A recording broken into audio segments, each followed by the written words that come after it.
Okay, let me just tell you something. I've been around for a long time, and honor is the key to receiving from God. I've honored my boss and have experienced reward at my workplace. I honor, therefore I am honored.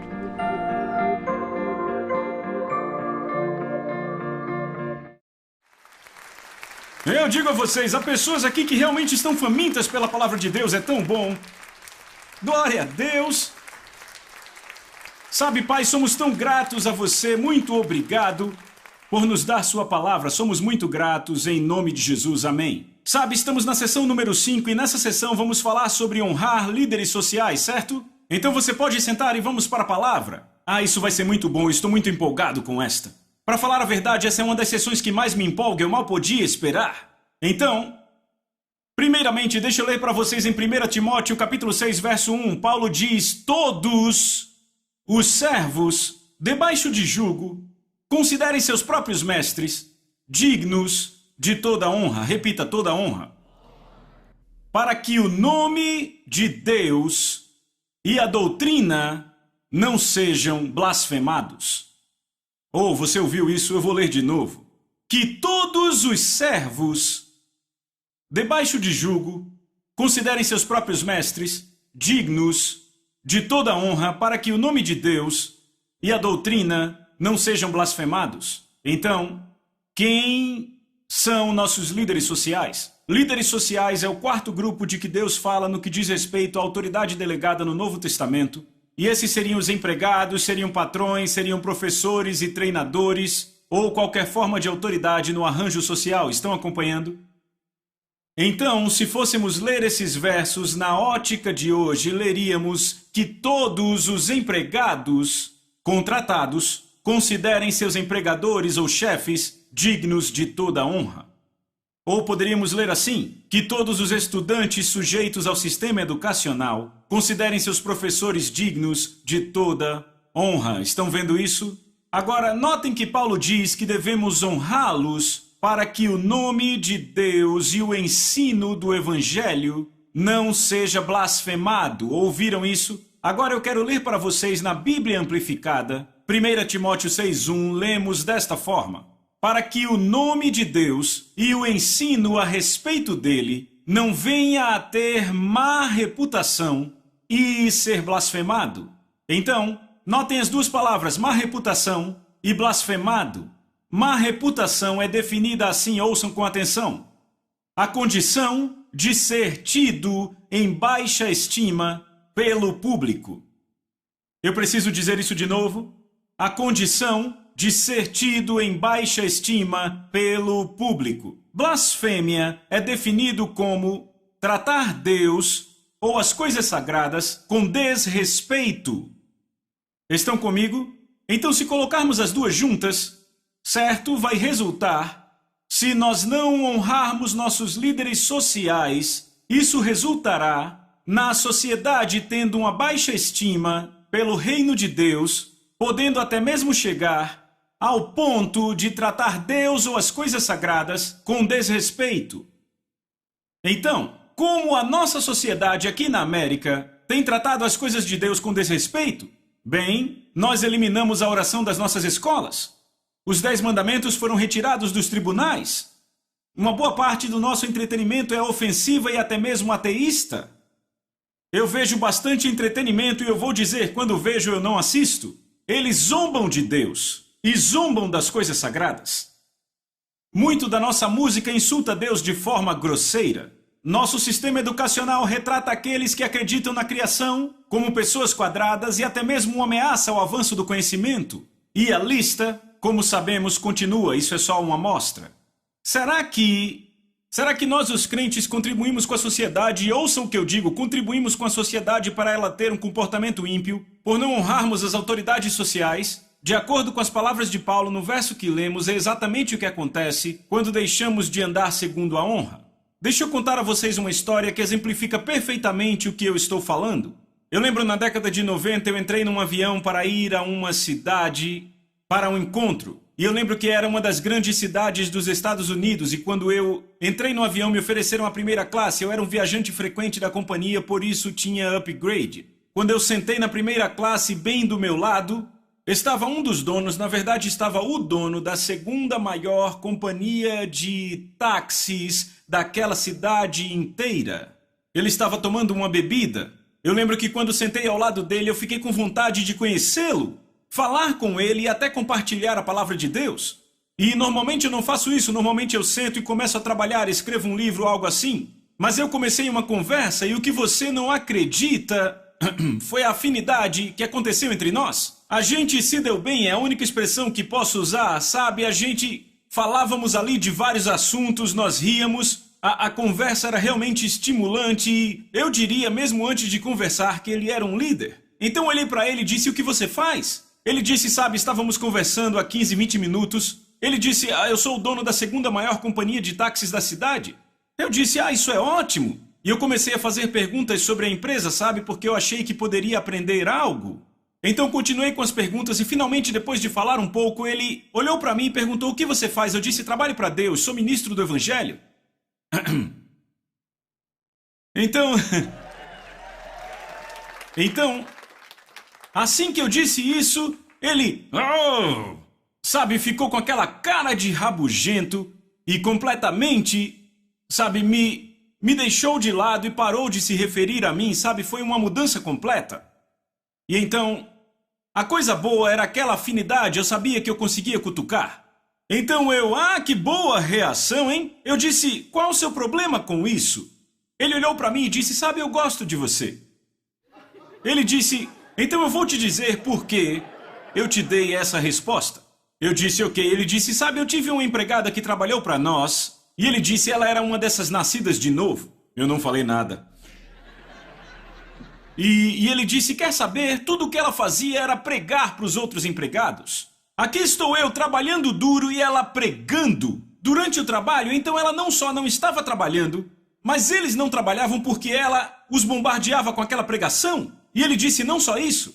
Ele disse, ela não trabalhava direito e distraía as pessoas. E ele disse, então, ela roubava coisas. E ele disse, ela deixou nossa empresa. E ele disse, ela deixou uma conta de $8.000 por causa do seu filho na Alemanha. Agora, você tem que entender, isso foi na década de 90, quando ligação internacional era muito cara. Então o cara estava com muita raiva e eu ali com o coração quebrado depois de ter ouvido isso. Eu pensei que de todos os empregados, ela deveria ser a mais respeitável e que demonstrava mais honra, entendem? E agora o cara totalmente fechado pro evangelho por causa do que ela fez, veem? É por isso, sabe, e deixa eu dizer isso. Cada um naquela empresa agora tinham dificuldade em ouvir a palavra de Deus, pois ela havia sido difamada pelo comportamento da funcionária. Vamos falar dessa reputação de novo, o que é isso? Uma reputação quer dizer a condição de ser tido em baixa estima pelo público. É por isso que Paulo nos diz em Tito, capítulo 2, versos 9 e 10 na Amplificada, diga aos servos, aos empregados, que sejam submissos aos seus senhores, os empregadores, sendo-lhes agradáveis e dando satisfação de toda forma, advirta-os. Vejam as palavras, advirta-os a não responderem nem contradizerem ou furtarem pegando coisas de baixo valor. Olha o que estou lendo. Mas que provem ser verdadeiramente leais, inteiramente confiáveis e fiéis em tudo, para que em todas as coisas eles possam ser um ornamento, repitam, ornamento, e dar crédito ao ensino que é de Deus nosso Salvador. Então o que essa mulher fez? Fez exatamente o oposto do que estava tentando fazer. Trouxe descrédito ao Evangelho. Lá está ela pregando para todos, esperando que alguém se salve, mas trazendo descrédito, certo? Má reputação, pelo fato que ela não trabalhou bem e assim roubou do seu empregador, pois ele não a pagava para pregar. Eu estou pregando bem, por favor, diga amém. Ela não só roubava coisas, mas uma dívida de $8.000. Se ela tivesse feito o que a palavra de Deus instrui, ela teria honrado o seu empregador, teria sido a funcionária mais leal e confiável e a melhor trabalhadora.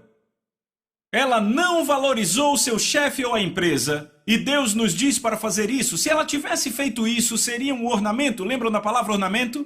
Deixa eu ler aqui. Para que em tudo possam ser um ornamento. O que a palavra ornamento quer dizer? Uma das definições de ornamento. Alguém cuja presença é uma fonte de honra ou orgulho. Ela seria um ornamento. A presença dela seria uma fonte de honra para toda aquela empresa. Sabe, o resto da viagem foi pedindo desculpas ao cara. Mas deixa eu dizer, não cheguei em lugar nenhum. Ele estava tão, sabe, vamos lá. Agora, anos depois, eu estava falando sobre esse incidente em um culto e fizeram um CD desse culto e enviamos a nossos parceiros um CD por mês. E um dos nossos parceiros pegou esse CD e o ouviu. Então este parceiro, da Messenger International, nos contactou. E ele disse, sabe, eu ouvi o CD, vocês podem dizer ao pastor John que eu gostaria de ter o endereço do dono daquela empresa de táxis e eu gostaria de enviar um cheque de $8.000 como desculpas. Quando minha secretária me disse isso, eu disse, uau, isso é muito empolgante, então eu me envolvi pessoalmente. Então eu entrei em contato com a empresa de táxi, certo? Porque eu pessoalmente vou entrar em contato, pegar a informação e dizer o que vai acontecer. Bem, quando liguei para a empresa, descobri que o homem tinha morrido de ataque cardíaco há 6 meses. Eu estou falando de outro golpe.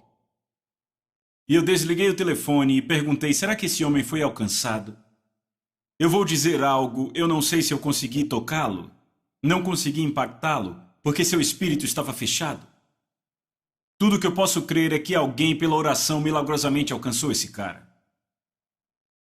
Esta mulher levou ao evangelho má reputação por causa do seu comportamento em não honrar seu chefe e a empresa em que trabalhava. Quão mais fácil seria compartilhar o evangelho com aquele homem se a sua funcionária o tivesse honrado?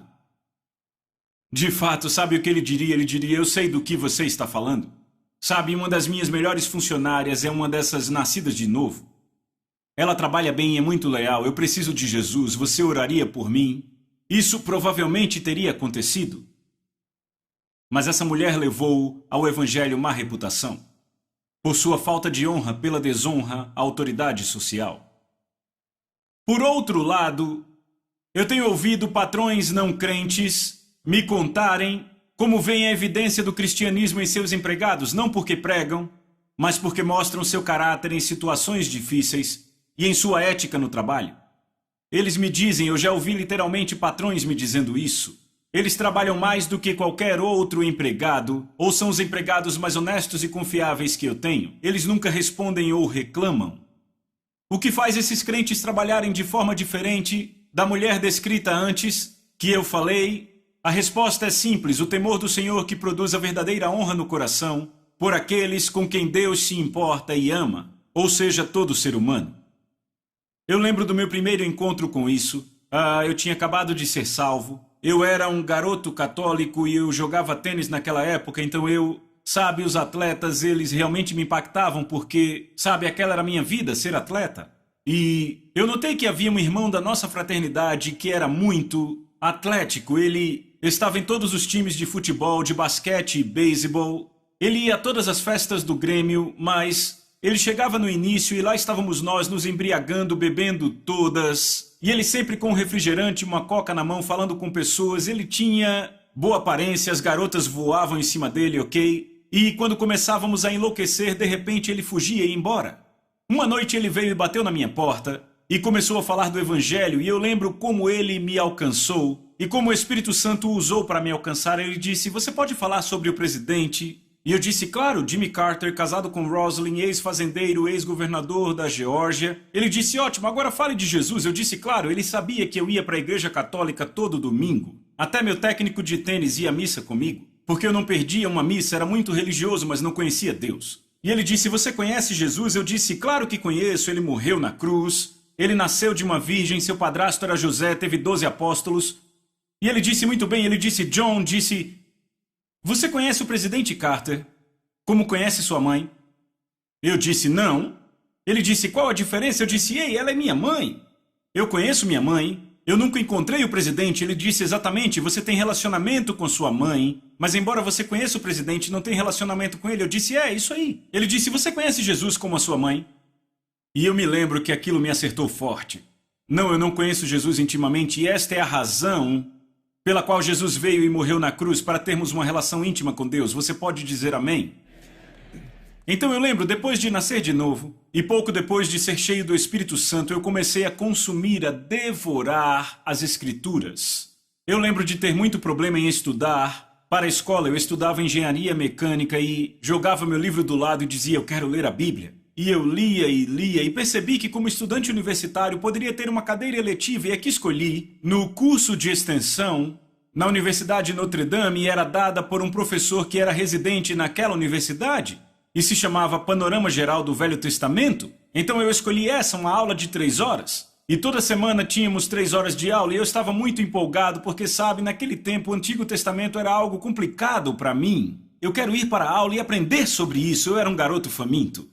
Primeira aula que eu fui, o professor olhou e disse, há mais de 600 contradições na Bíblia, não dá para provar que Jesus ressuscitou pela Bíblia, e ele disse, vocês sabem, quando Moisés cruzou o Mar Vermelho, com os filhos de Israel era só um pântano. De geração em geração ele foi de um pântano para um grande mar. Bem, nem preciso falar que foi um tempo muito difícil para mim aquele semestre. E eu lembro que eu e ele nos engajávamos em discussões acaloradas sobre as Escrituras.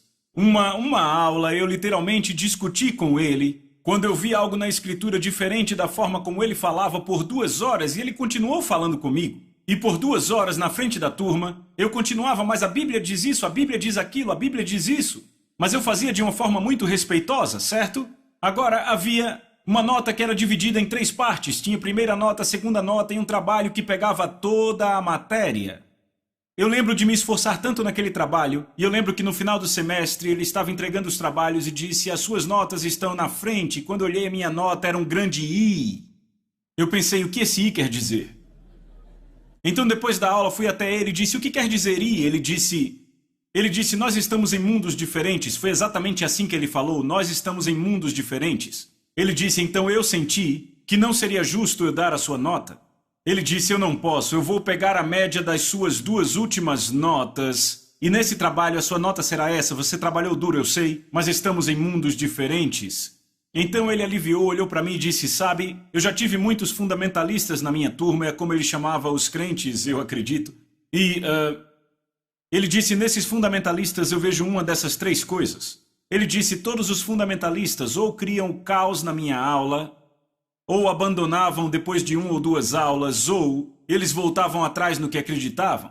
Ele disse, você não fez nada disso. Ele disse, você foi muito respeitoso e me honrou. Ele disse, número 2, ele disse, você não desistiu, continuou na aula. E número 3, ele disse, John, você nunca desistiu das suas crenças, e isto ministrou a ele.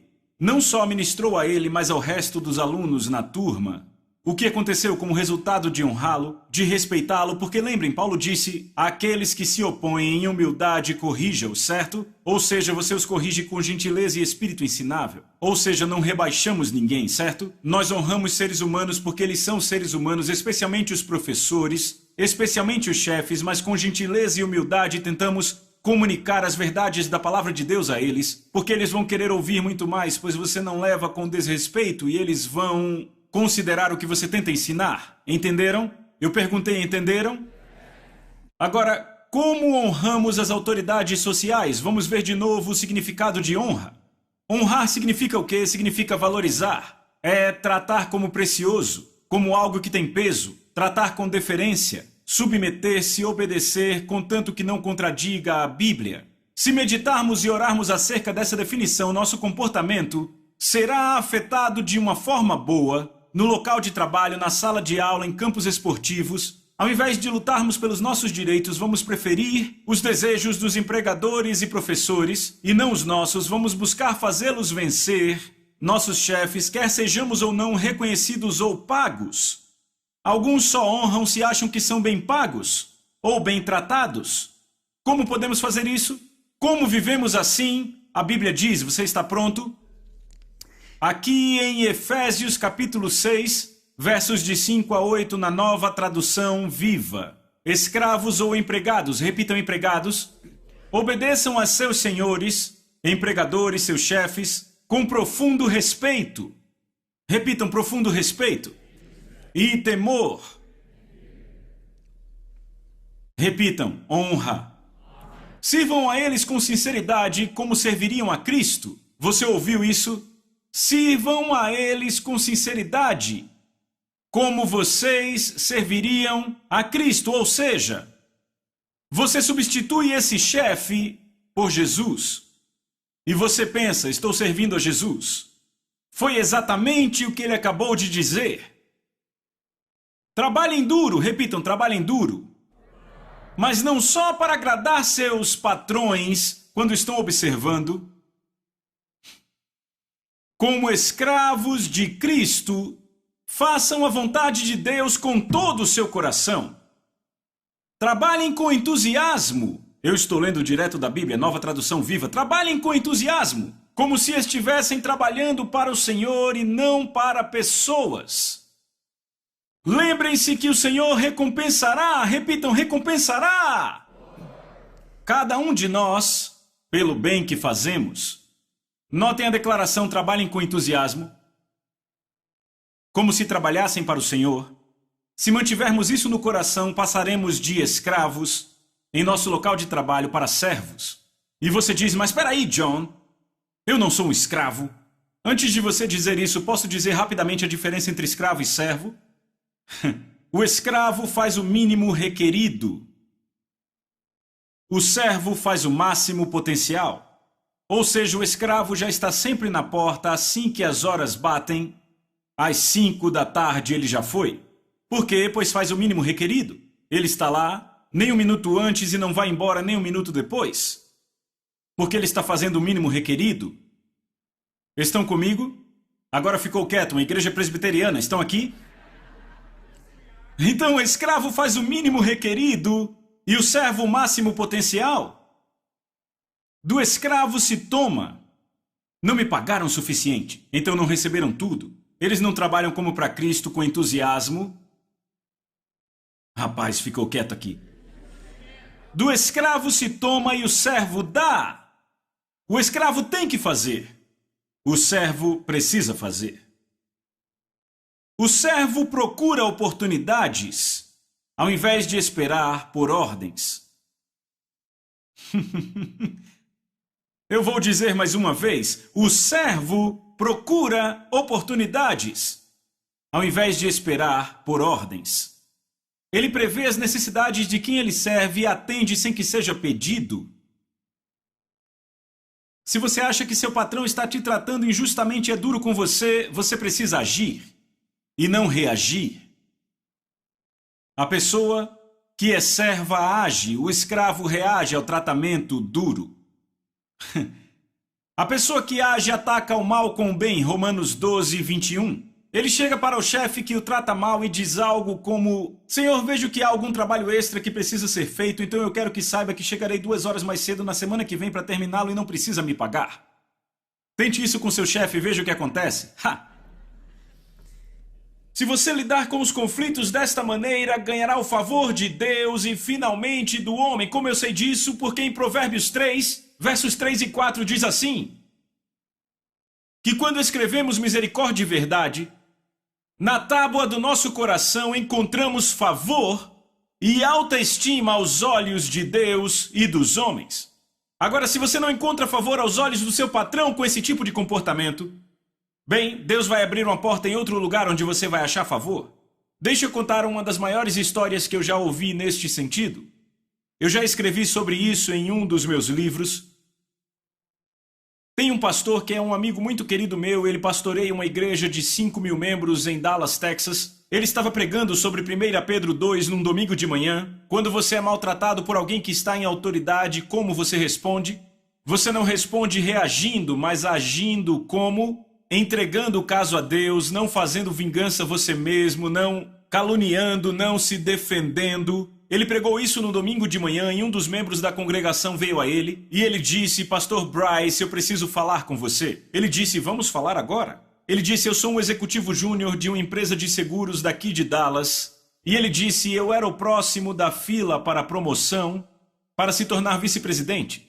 E ele disse: sabe, eu trabalho nessa empresa há anos e a posição para vice-presidente ficou vaga. E ele disse: deram a outro homem. E ele disse: mesmo por quê? E ele disse: só por uma razão deram a outro homem. Ele disse: porque ele é branco e eu sou negro.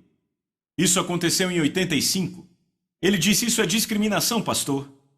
E ele disse: quer saber? Eu acho que eu posso provar isso. Na verdade, eu ia entrar com uma ação na justiça semana que vem, mas agora vem o Senhor com essa mensagem de eu não me defender e eu fiquei bem confuso. E o pastor Bryce disse: bem, você quer fazer as coisas do seu jeito ou quer fazer do jeito de Deus? Ele disse: do jeito de Deus, por isso eu vim lhe ver. Então eles oraram e entregaram o caso dele nas mãos de Deus. Porque Deus promete que você terá favor com Deus e com os homens quando guarda misericórdia e verdade. Deus promete que vai defender seu caso se você entregar este caso a ele, certo? Então sabe o que o cara fez na manhã seguinte, na segunda? Entrou no escritório do cara que foi promovido no lugar dele e disse: eu quero ser o primeiro a te dar os parabéns hoje e eu quero que você saiba que eu serei seu melhor funcionário. Bem, o cara ficou um pouco desconfortável, ficou meio... porque ele sabia que aquele cara deveria ter pego o emprego. Então, pelas próximas semanas nada aconteceu. Quantos sabem que Deus entrega, mas não entrega sempre na hora em que queremos? Então, por várias semanas, ele trabalhou muito, muito duro, deu 100%. Então, depois de alguns meses, recebeu uma ligação de uma enorme empresa de seguros na região de Dallas. E disseram: sabe, temos visto como você lida com os clientes e estamos muito impressionados. Você estaria interessado em vir trabalhar conosco? E ele disse: não me interessa.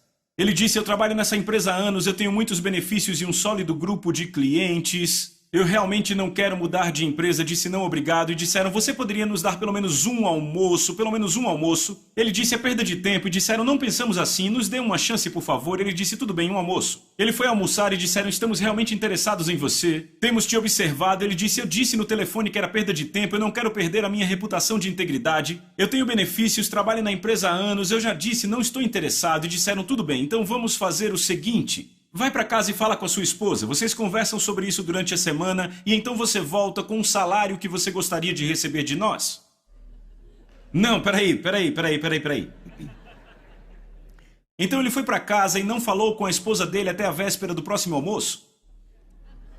Então na véspera do almoço, na verdade, ele estava reclamando. Dizia: eu não acredito, não quero deixar minha empresa, eu tenho reputação, integridade, ter que começar tudo isso de novo, eu não quero construir de novo, eu não quero isso. E a esposa só ouvindo, ele disse: sabe o que eu vou fazer? Vou fazer a coisa mais estúpida do mundo.